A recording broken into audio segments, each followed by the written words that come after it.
the real work begins before I pull your chart. This is the one thing that I do before I do the ideal client HD human design report for anybody. I get their questionnaire and I study it. Not just from let me analyze it and let me think about it. No, I go through and I feel it. I pause. It takes me minimum of an hour that I spend looking at just the questionnaire, what your offers are, your website, your social channels, whatever you end up sharing with me. I spend an hour reading it and feeling it. So there's a little bit of reading and a little bit of pausing, and I make notes along the way. What are those things that scream like, woohoo, bing, bing, bing, this is high energy, this feels so good, I want more of it, it's yummy, yummy. And then I record the things that like, wow, this feels a little heavy. Like, I don't even know if I want to sit here and look at it. And not because anything is wrong. It just feels a bit much, a bit tight. It might feel like friction, or it might feel too potent, too much of a good thing, because that can also feel a little heavy. So I make notes about, I read this word, I read this phrase, and, how did it make me feel? And then there's a whole bunch of phrases, sometimes or word sentences in there, paragraphs. I'm like, doesn't mean anything to me. And those are just kind of the neutral parts. So I really call out the parts that feel that heaviness to it and the parts that feel delightful on there. And it's not always the things that I think they intended to share with me, but I'm also holding in my mind what's their purpose, because many of the people that I have done this with, they have multiple offers. Sometimes it's a lead magnet or a group program or one-on-one, or I've been doing this, but I'm starting this. So they're sharing something else. And so I take into consideration as I'm going through, I think about I try to be you. I try to get in your head and what you're trying to accomplish by what you share with me. And then I start feeling, well, where does that feel? Energy doesn't flow quite as well in that, where energy flows a little bit better. And I just think that all my years of being a fashion designer, I should say decades of being a fashion designer and a professor who taught fashion design as well as other creative programs, understanding the human behavior and how trends get developed. That's a very key component of fashion, is you have to be able to predict trends.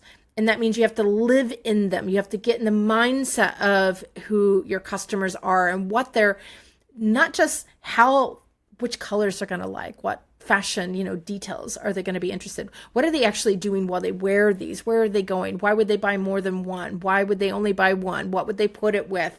There's a whole bunch of get inside the head of them. And those are all skills that I bring into doing these reports. And so I make all of these notes and then I pull up your chart. And it's not until then that I pull up your chart, once I feel like I'm already inside of you and what you're doing. And then I look to see where your strengths are. And so here are the different centers that happen in everybody's chart. And not all of us have them as strengths.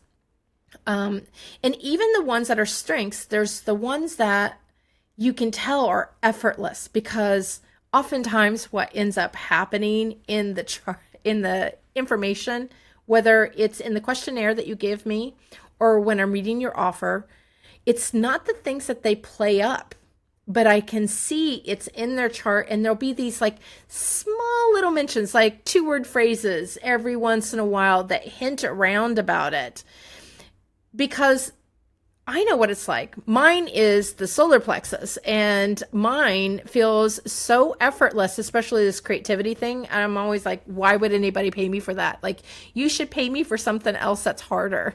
And that's normally what we do, even though in a program you might be doing something.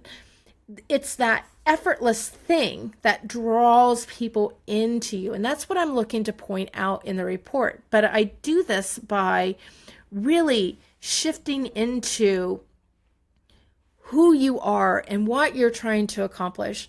And then once I get that part, I pull up your chart, I find your strengths, I find where the effortlessness is, and then I play the role of your client, because you give me an idea of who your ideal client, and so I play the role of them. If I am this person, which, I've worked with thousands, I counted it up. I think it's over 6,000 students that I had mentored, taught various other things in my college, where I was a professor and a director of a couple of majors. Not to mention the people that, as a fashion designer, as I managed a whole design team, all the people that I mentored along the way, but just also the people just in my life. Like, I have a lot of people who are doing the same thing as me, and I've been in group coaching programs for quite some time myself, because I like being around people who are really out there going for it, right? So maybe you feel that sense too. Like, I am a one-person business, but I like having people around me who are doing the same thing. And so I know a lot of people who have gone through some of this. And so it's very easy for me to get into the mindset of the customer. And what would it mean for them to move through your program? What would that first ache be, that thing that feels safe enough for them to enter into it? And that's what I do. So I start off with your words. That's the first thing that I do. I start off with your words, who you tell me you are, and I read between the spaces, and I feel into them, the parts that feel heavy, the parts that feel effortless.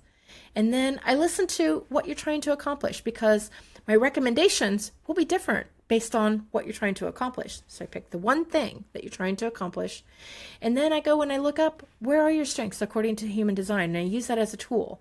And that gives me a frame, and then I do a check. Let me get in the mindset. Let me be the customer. Let me be the client, the way that you describe them, not me as an individual. Yeah, my experience and stuff is going to be part of it, because I can't separate me from me, right? But it's going to be more of how I envision them, and the people that you're describing that you want to work with. And I feel like, how would they feel? How would they move through? And I explore the different things. Like, sometimes I have an idea. My body says this, my mind says it's this, and I struggle with fighting them. So I spend at least an hour just pretending to be you and soaking up you.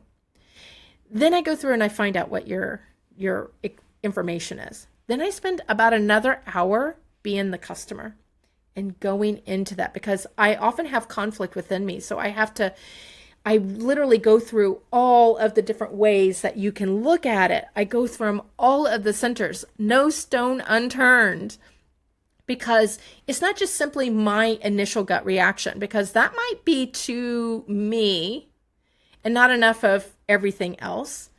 And so I'll go through and I'll do all of them. And then it's just something always just goes like, click, that's it.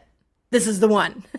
And it's always the one, like something just feels neatly like it hits all the buttons that need to be hit, and that's the one that I end up recommending. And then I go through and I write your report, and you get supplemented with one that's by Jamie L. Palmer, who really formulated this system of using your center. So I've studied with her. And so you get a little bit of me, you get a little bit of her experience in there too. And then I make a Loom video, and they're normally, I say 30 to 60 minutes, but they're normally about 60 minutes. And I walk you through all of it. So you have a clean starting point. And the cool thing is, at the end, you have information that you can use for self-coaching for at least the next year, probably the next 5 years. But I haven't hit the 5-year mark, so I'm not positive on that. But I know that you can use it for a long time to learn more about you and how you can lead in the ways that feel effortless. So in your content, you lead with this effortlessness. But once they get into your program, then you dig into all those other things that you're so proud of that you've developed, and that's what you know is really going to help them as well.